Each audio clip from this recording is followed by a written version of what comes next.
నమస్తే, welcome to our channel.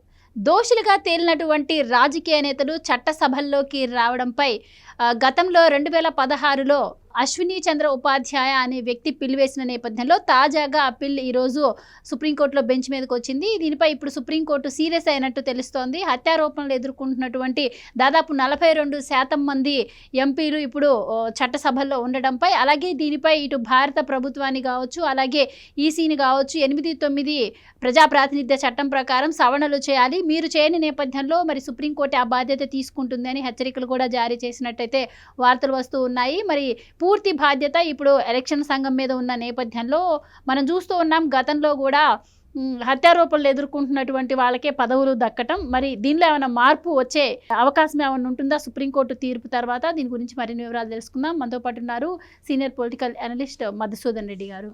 నమస్కారం sir. నమస్కారం మేడం. సార్, ఎట్టకేలకు 2016లో నేరారోపణలు ఎదుర్కొంటున్నటువంటి రాజకీయ నేతల భవిష్యత్తు గురించి వేసిన పిల్ ఇప్పుడు వచ్చింది. సో సుప్రీంకోర్టు అయితే దీనిపై బాగానే సీరియస్ అయినట్టు తెలుస్తోంది. సో ఇప్పుడు బాధ్యత అంతా కూడా ఈసీ మీదే ఉంది. మరి 8-9 ప్రజాప్రాతినిధ్య చట్టం ప్రకారం సవరణలు చేయాలని ఆదేశించిన నేపథ్యంలో ఈసీ గడువు కోరింది అంటున్నారు. సో ఎలా చూడొచ్చు అంటారు? ఇక మీదటైనా మరి ఈ దోషులైనటువంటి వాళ్ళు, హత్యారోపణలు ఎదుర్కొంటున్నటువంటి వాళ్ళు చట్టసభల్లోకి ప్రవేశించే అవకాశం ఏమైనా తగ్గుతుందంటారా? దీనిలో మార్పు ఏమన్నా రావచ్చు అంటారా? మీరేం చెప్తారు? ఖచ్చితంగా మార్పు. భారత ప్రభుత్వానికి ఎలక్షన్ కమిషన్ ఆఫ్ ఇండియాకి సమన్లు ఇష్యూ చేశారు. దీనికి మూలాల్లోకి పోతే కానీ మనకు అర్థం కాదు. ఆ మూలం ఏంటంటే ప్రజాప్రాతినిధ్య చట్టం అని ఒకటి ఏడిచొచ్చింది మనకి. ఆ రోజున్న రాజకీయ నాయకులు దాన్ని పకడ్బందీకి చేయలే, వాళ్ళకి మేలు జరిగేటట్టు చేసుకున్నారనమాట. ఈ రాజకీయ నాయకులుగా ఉండేటటువంటి వాడు అంటే ఒక హత్యా నేరోపాలు ఎదుర్కొన్నాడు పార్టీ అధ్యక్షుడిగా ఉండొచ్చా? ఇది ఒక వ్యాలిడ్ పాయింట్ అనమాట. అందువల్ల ప్రజాప్రాతినిధ్య చట్టం సెక్షన్ 8 and 9ని సవరించమని ఒక సలహా ఇచ్చింది. అదేవిధంగా ఎలక్షన్ కమిషన్ ఆఫ్ ఇండియా కూడా దీంట్లో మనం భారత రాజ్యాంగాన్ని కానీ మనం చూసినట్లయితే భారత రాజ్యాంగంలో వివిధ అంగాలు స్వతంత్ర ప్రతిపత్తి ఉంటాయి. కాగ్ ఉంటుంది. కాగ్ స్వతంత్ర ప్రతిపత్తి, ఎవరికి బానిసగిరి, చెంచాగిరి, గులాంగిరి చేయాల్సిన అవసరం లేదు. పవర్ఫుల్ అనమాట CAG, computer and audit general. అదేవిధంగా ఎలక్షన్ కమిషన్ ఆఫ్ ఇండియా అది కూడా పవర్ఫుల్లే, ఎవడ మాట వినాల్సిన అవసరం లేదు ఎలక్షన్ కమిషన్ ఆఫ్ ఇండియా కూడా. అదేవిధంగా భారత పార్లమెంటు వాళ్ళు ఏంటంటే చట్టాలు చేసి, ఆ చట్టాలు ఎలా చేయాలంటే భారత రాజ్యాంగానికి లోబడి చట్టాలు చేయాలి. నీ ఇష్టం వచ్చినట్టు చట్టాలు చేస్తానంటే కుదరదు. ఆ తర్వాత ఏంటంటే వీళ్ళందరూ తప్పులు చేస్తే వీటినన్నిటిని సమీక్షించడానికి సుప్రీం పవరు సుప్రీంకోర్టు. కాబట్టి భారత ప్రధాన న్యాయమూర్తిని కూడా అరెస్ట్ చేయమని ఆదేశాలు ఇవ్వచ్చు చీఫ్ జస్టిస్ ఆఫ్ ఇండియా. ఎందుకే చట్టానికి వ్యతిరేకంగా ఉంటే, రాజ్యాంగానికి వ్యతిరేకంగా ఉంటే ఈ భారతదేశంలో ఎవరినైనా అరెస్ట్ చేయించవచ్చు. ఆ power supreme power chief justice of India. అయితే 2016లో ఒక లాయర్ ఒక పిల్ వేశాడు, ప్రజా ప్రయోజన యాజ్యం అంటారు, ఎవరైనా వేయచ్చు. దాన్ని ఏం చెప్పాడంటే హంతకులుగా ఉన్నటువంటి, నేరాలు ఉన్నటువంటి వ్యక్తులు భారత పార్లమెంట్లో ఉండరు. అంటే అక్కడ ఏం చేసిందంటే ప్రజాప్రతినిధుల చట్టం ఏదైతే ఉందో 6 సంవత్సరాల తర్వాత మళ్ళీ పోటీ చేయొచ్చు. శిక్ష పడినటువంటి వాళ్ళు 6 సంవత్సరాల తర్వాత మళ్ళీ పోటీ చేయొచ్చు. సో శిక్ష ఎంతకాలానికి పడుతుందో కూడా ఎవరికి తెలియదు భారతదేశంలో. 30 ఏళ్ళు 40 ఏళ్ళు కూడా అలా పొలాంగా అయిపోతూనే ఉంటుంది. అంటే నేననేది ఏంటంటే ఇప్పుడు సుప్రీంకోర్టు అప్పుడు 2003లో డివై చంద్రచూడ్ గారు ప్లస్ ఇంకొక ఇద్దరు, అప్పుడు chief justice of India DY Chandrachud గారు, వీళ్ళు ఒక నామ్స్ ఇచ్చారు, 7 నామ్స్ ఇచ్చారు, క్రైటీరియా ఇచ్చారు, ఇవి ఉండాలా అని. అవి ఇంప్లిమెంటేషన్ చేయమని భారతదేశంలో ఉన్న అన్ని హైకోర్టులకు పంపించారు. హైకోర్టుల నుంచి సబార్డినేట్ కోర్టులకు పంపించారన్నమాట.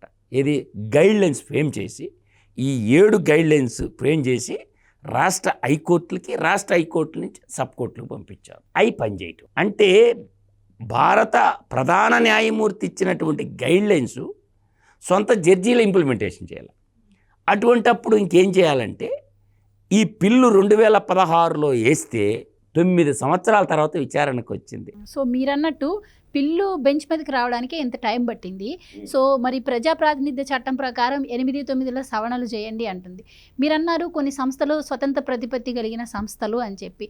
అలాంటి సంస్థలను కూడా ఇప్పుడు రాజకీయాలు శాసిస్తున్న వేళ ఈ సవరణలు సాధ్యమంటారా? ఇది చేసిన ఎంతవరకు ఇంప్లిమెంట్ అవుతుందంటారు? ఖచ్చితంగా భారత పార్లమెంటు కానీ తలుచుకుంటే ఏంలా సింపుల్, చట్టాన్ని కానీ సవరించి క్రిమినల్ కేసులు ఎవరైతే తీవ్రమైన 42% ఇప్పుడున్న ప్రజెంట్ భారత పార్లమెంట్లో ఉన్న ఎంపీలు, భారత పార్లమెంట్ అంటే మీరు 2 సభలను గుర్తుపెట్టుకోవాలి, ఎగువ సభ దిగువ సభ. ఎగువ సభ వచ్చేసరికి పెద్దల సభ, దిగువ సభ వచ్చేసరికి లోక్సభ అన్నమాట.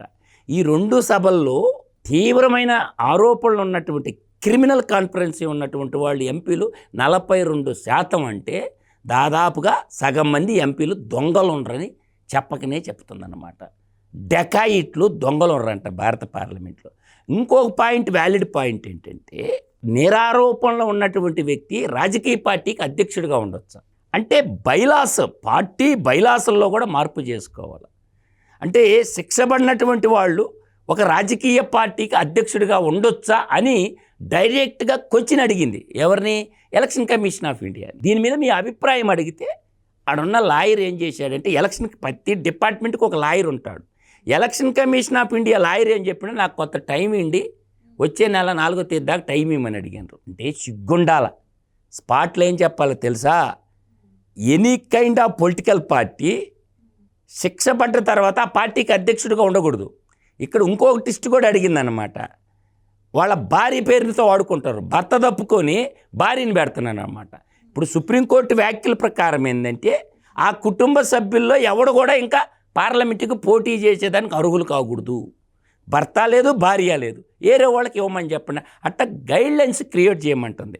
అదేవిధంగా జీవితకాల నిషేధం. భారత పార్లమెంట్లో తీవ్రమైన ఆర్థిక నేరాలు, తీవ్రమైనటువంటి హత్యా నేరాల్లో ఉన్నటువంటి ఎంపీలు భవిష్యత్తులో ఎప్పుడు భారత పార్లమెంటు కానీ జీవితకాల నిషేధించమని చెప్తుంది. తర్వాత ఏం చెప్తుంది?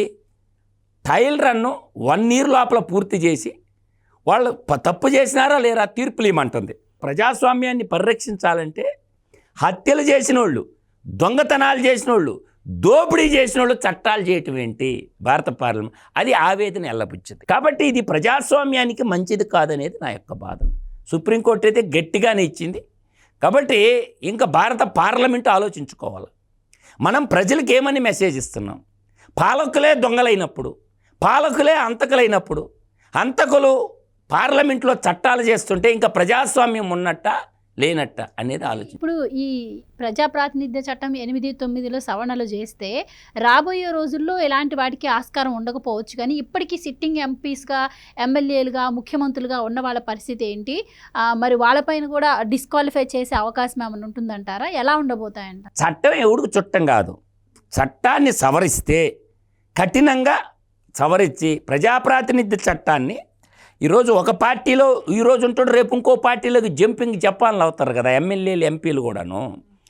అందువల్ల ఏంటంటే పార్టీ అధ్యక్షులను ఎన్నుకోవటం కూడా ప్రజాస్వామ్యయుతంగా ఎన్నుకోవటంలా.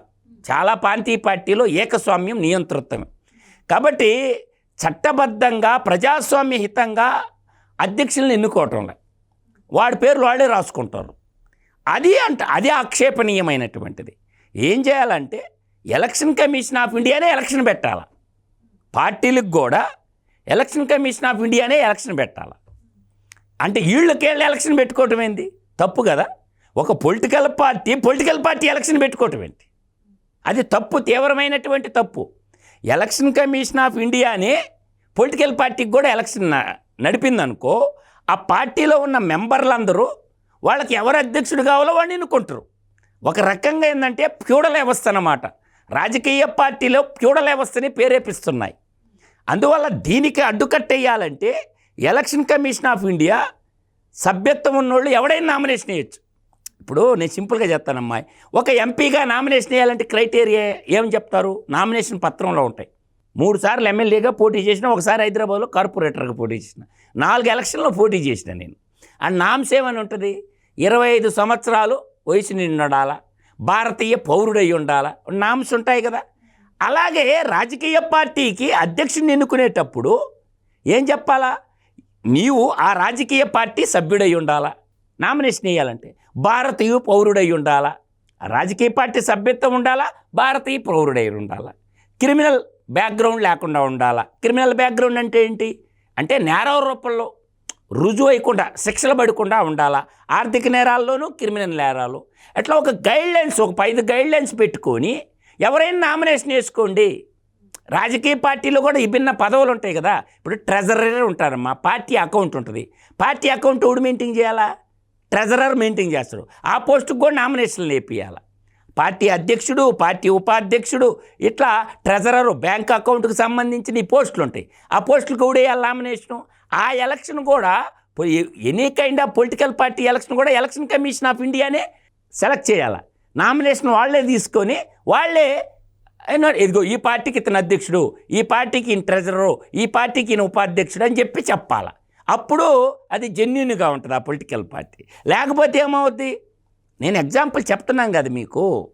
ఎందుకంటే కాంగ్రెస్ పార్టీకి జాతీయోద్యమంలో 1938లో ఒక ఎలక్షన్ జరిగింది. గాంధీ మహాత్ముడు ఏం చేశాడంటే తనకు అనుకూలమైన వ్యక్తి తెలుగువాడైన విజయవాడైతే పట్టాభి సీతారామన్ నిలబెట్టాడు. అదే చిత్రరంజన్ శిష్యుడైనటువంటి కలకత్తాలో హాస్పిటల్లో బాగలేకుంటున్నాడు సుభాష్ చంద్రబోస్ హాస్పిటల్ బెడ్ మీద ఉండి నామినేషన్ వేశాడు.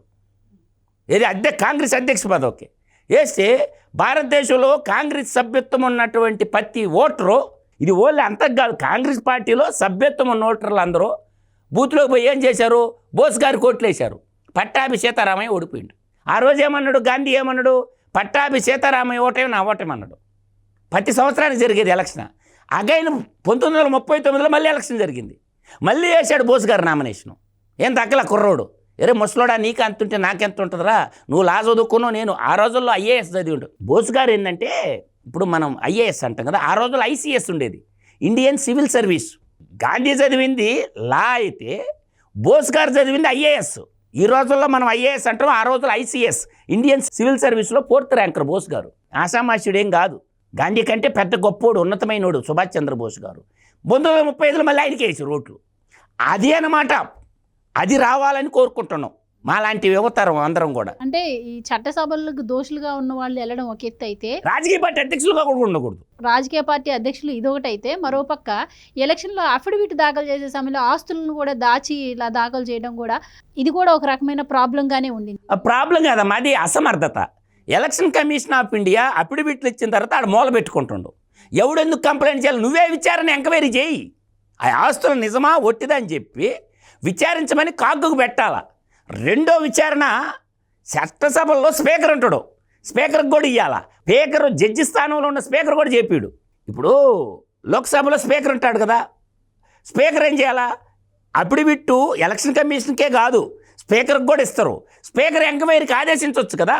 ఇదిగో మా దగ్గరికి ఇది వచ్చింది, ఇన్కమ్ ట్యాక్స్ డిపార్ట్మెంట్ని కాగ్ని రెండింటికి పెట్టి ఈ నిజమా అబద్ధమా తేల్చమని రీసెర్చ్ చేయమని చెప్పి వాళ్ళకి పెట్టాలి. ఒక ఇంగు సపరేట్ ఇంగు ఉండాలి. అంటే ఎమ్మెల్యేలు ఎంపీల యొక్క అఫిడవిట్ల మీద విచారణ జరిగేటటువంటి వ్యవస్థను దాన్ని క్రియేట్ చేయాలి. ఆ క్రియేట్ చేసినప్పుడు వాళ్ళు గ్రౌండ్ రివర్ట్ పోతారు. ఇన్కమ్ ట్యాక్స్ డిపార్ట్మెంట్ నుంచి కొంతమంది ఐఆర్ఎస్ ఆఫీసర్లు ఉంటారు. తర్వాత నీకు ఆడిటింగ్ చూసే బ్యాంక్ వ్యవస్థని చెక్ చేయటం లేదు, నామినేషన్ వేసినా అయిపోయింది. అట్లాగే శాసనసభలో స్పీకర్ ఉంటాడు, స్పీకర్కి కూడా ఇవ్వాలి ఆస్తులు అప్పుల చిట్ట. స్పీకర్ ఆదేశించవచ్చు, నాకు ఇదిగో దీని మీద ఎంక్వైరీ చేయండి అని. ఏడన్నా చూసినవా, విన్నావా, కన్నావా? ఏదన్నా ఏ స్పీకర్ అన్నా ఆదేశించండి ఇంతవరకు లేదు కదా. అందువల్ల ఏంటంటే వ్యవస్థలు పనిచేయటంలా, వ్యవస్థలన్నీ ఏంటంటే బానిసగిరి, చెంచాగిరి చేస్తుండే. అందువల్ల వ్యవస్థలు అయితే దేశానికి మంచిది కాదు, ప్రమాదం అని చెప్తున్నాను నేను. అన్ని వ్యవస్థలు ఉన్నాయి కాబట్టి అవి పని చేయటంలా. ఇప్పుడు రాజకీయ నాయకులు వాళ్ళు ఎందుకు తయారు చేసుకుంటారమ్మా, వాళ్ళ మీద చట్టాలు. కాబట్టి ఈ రాజకీయ నాయకులు ఇప్పుడు దేశ ప్రధాని బాధ్యత ఉండాలి. అప్పుడు బాధ్యత లేనప్పుడు సుప్రీంకోర్టు ఏం చేయాలా? డైరెక్ట్గా చట్టాన్ని తయారు చేసి భారత పార్లమెంట్కి పంపించి దీన్ని ఆమోదించండి అని చెప్పాలి. చట్ట సవరణకి వాళ్ళకి చెప్పడం ఒక ఎత్తు, సుప్రీం పవర్ ప్రయోగించి ఇదిగో మేము ఒక చట్టాన్ని తయారు చేసడం, దీన్ని భారత పార్లమెంట్లో ఆమోదం చేసి రాష్ట్రపతి చేత ముద్ర గుద్దించాలి. అప్పుడది చట్టం అయిపోద్ది. ఆ పవర్ సుప్రీంకోర్టుకు ఉంది. చట్టాలు చేసే పవరు సుప్రీంకోర్టు కూడా ఉంది.